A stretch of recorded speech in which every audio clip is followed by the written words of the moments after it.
Hey, what's going on, guys?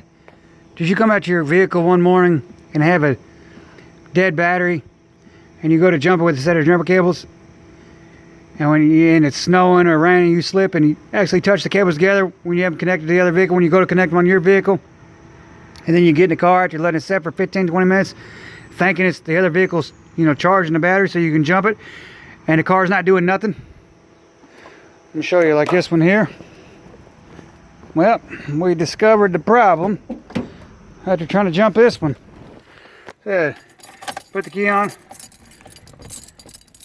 and it's not doing nothing. You got no lights, no dome lights, no radio, no dash lights, no nothing. But the battery's charged. You can even, check it with a test light. Well, like I said, if you actually touch the cables together, check your fuses, because on this vehicle it has a battery fuse, and on the fuse panel, I'll show you here, it's right here at the very first one at the front of the fuse panel. You can very delicately read this. It's an 80 amp right here at the front. So I figured this out. I already went and bought a brand new one. I'm going to show you how we do it. So you check it on one side, and it's lighting up on the test light.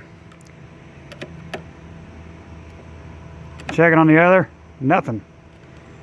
Check it on the one side, it's hot. Good. You blew the fuse. See if it'll look down in there and y'all can see that.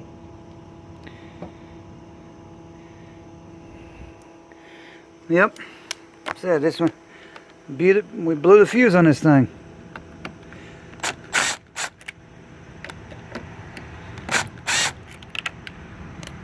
So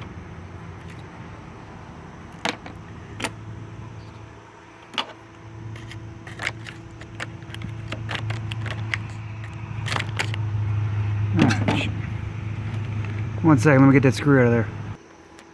Alright guys, we got that old fuse out of there.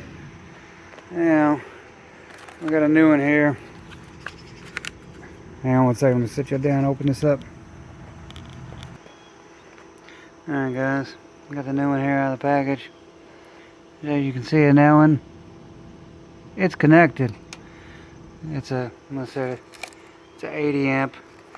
Got it up at Advanced Auto Parts. Like I said, here's the old one. You can see it down in there, and right there. It's bad. So